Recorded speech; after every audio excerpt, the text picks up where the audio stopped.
Hello, What Culture? Simon Miller here, and I'm coming to you, I was going to say live, kind of live. It's live for me. Look, it's The Undertaker's coffin. I'm sure it's the real coffin. It's probably the one, you know, he had that match with Yokozuna. This could be the coffin that he floated away into. Remember that when Undertaker died and they, like, LCD boarded him into heaven? That was a real thing. So remember, when you do moan about, let's not worry about it. Anyway, I'm here with my man Phil, who is obviously operating the camera today at a WWE 2K20 preview event. Comes out in a few weeks. I think it's October the 22nd, top of my head. And we got to have a little play, so I thought I would come again to my man's dead box, new word for coffin, and tell you a little bit about it. Now, the major thing is, I think sometimes when it comes to the WWE games, people, I'm not going to say they expect a little bit too much. You should expect it. You're putting your hard-earned money down. But it has become a yearly sports franchise. And if you're into FIFA or Pro Evo or NBA or whatever, you know that you have to expect iterations instead of like these grand sweeping changes. And I think that's kind of what we've come to expect. Well, at least what I've come to expect now. And I actually think it's quite decent. Like, the thing that stuck out to me straight away is that the reversals are so much easier to do. They're on the Y button now. And you know, when you're in the back, one day I would personally like a wrestling game to come out there that kind of feels like you're simulating a wrestling match. So, you know, if I'm playing with Phil, we're not actually playing to try and beat the other one. We're trying to have a 5-star classic in the Tokyo Dome. That's not really what we got here. They are based on competition and sports. And that's why I kind of feel like the reversal button in many ways is the most important part of the gameplay. Because if you have AJ Styles versus, I don't know, Finn Balor, you can get into these incredible wars where you're reversing arm bars and headlocks and hip tosses. And AJ Styles will go with a phenomenal forearm, but Finn Balor will catch him out the sky. And when you do kind of get that momentum going, you really do react in the same way that you may do if you're watching it live, especially if you're playing it with someone else. I've always said this about the WWE 2K games. As the internet became a thing and online play was so important, we moved away from same sofa or same couch play. If you do this, especially with this one, because it's always the same, when you're able to pull those things off, you'll pop out your chair. You feel like a nerd, you feel like a geek, but that's okay. It's good to be a nerd, it's good to be a geek. In terms of visuals, the entrances especially look really good. Like, we did Randy Orton's entrance, and we saw somebody else doing Bray Wyatt, the Fiend Bray Wyatt, excuse me, or Bray Wyatt the Fiend, whatever we're calling him. And the facial models, and again, the character, I sound like a guy, you know, in the interview wrestlers, they don't play games. They go, what do you think? Oh, the graphics are really good, but they really do. Like, the visuals have certainly taken a step up. And then when you get into the nitty-gritty, yeah, it's kind of what you come to expect. It's kind of what you would imagine it would be. But it does feel, it's a bit smoother. The animation is a little bit better. Moves sort of come together.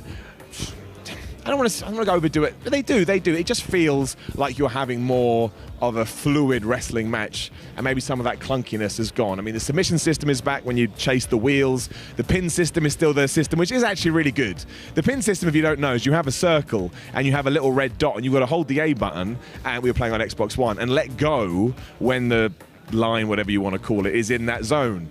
If you're good at it, I tell you, you can get some real sort of 1-2, near full kickouts. If you're bad like me, you'll be doing Brock Lesnar versus Jack Gallagher in an Extreme Rules match, and you lose because you can't. I've never been able to do it. It's on me. It's not on the game.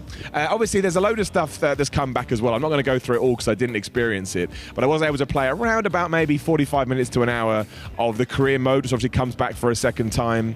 I'm not 100% sure how it's going to work out, but you create a male character and you create a female character, and they have a relationship throughout the story. I mean, the first thing I did, I was having a Money in the Bank match. I'm not going to remember everyone, but it was my female character with Charlotte Flair, Ronda Rousey, Shayna Baszler, Zelina Vega, and probably a Becky Lynch and Natalya. There was a lot going on I didn't notice. And then that ties into a story with your male character, and then before long I was having a feud with AJ Styles. I think it's important to have these narratives, the narrative modes that you can do, because it's like anything. If you just do match, eventually you are going to want to have some kind of plot to just, you know, encourage you to play more. So it's cool that that's back. And outside of that, like I say, yeah, I did a one-on-one, I did a Hell in a Cell, I did a TLC, I did an Extreme Rules match, and everything just feels a little bit better, a little bit further on than it was last year. And of course, you know, usually what happens is they introduce features in 2018, which they will then try and at least perfect in 2019. And again, I probably played it for a maximum of 2.5 hours. So I can't give you a definitive review of what it's going to be like. But on the surface, you know, if you like the WWE games and you enjoy the direction they have been headed in over the last few years, I think you'll be pleased. I'll think you enjoy it. And obviously, when we do get a full copy in, we will review it here on one of the many What Culture channels. You can keep an eye out. You can keep an eye out for it. Trying to think of the other matches that I had. Oh yeah, I don't know. Are we allowed to talk about ratings? I don't know. Oh, let's just do it anyway. Get cut out. It will get cut out, right? Rusev. I was going to start with this. Rusev is a 78. A 78. No wonder he left the company recently. I like the revival.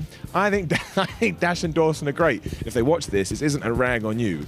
But Dawson is 82 and Rusev is 78. I don't want to be that guy. I don't want to be the guy that sits there and goes on Twitter and goes, I don't agree with these ratings. But what is the deal with Rusev in WWE now? Lana cheated on him, Bobby Lashley's mad at him, and now he's got worst rating in WWE 2K. 70. He was undefeated until WrestleMania when he came out on a damn tank. It's all John Cena's fault. I didn't look at John Cena. I think somebody was 93. Brock Lesnar was 93, so I'm going to guess Cena is going to, and Seth Rollins was 92, so I'm going to guess that, yeah, Cena must be in that kind of bracket. I should have figured out who was number one in terms of the numbers. I didn't do that. But you'll have to wait. You'll have to wait till it comes out. Right, that's it. I've waffled on long enough. In the meantime, like the video, share the video, subscribe, leave a comment below. Let me know if you enjoyed 2K19. Let me know if you're excited about 2K20. Actually, last little bit, I did see it was somebody else got further into the story mode than me.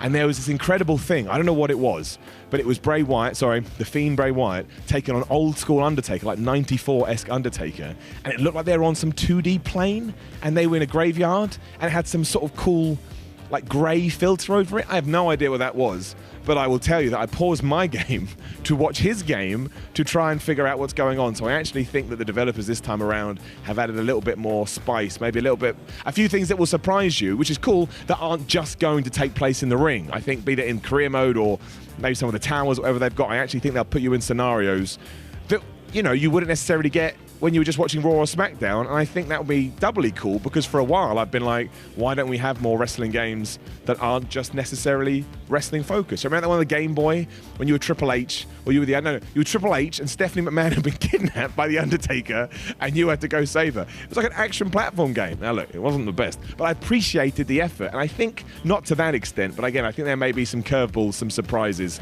and I look forward to seeing more. Right, I'm going to wrap up. Again, 2K20 comes out in a few weeks. Keep an eye out. Let me know what you think about the series in general, and I will talk to you again soon.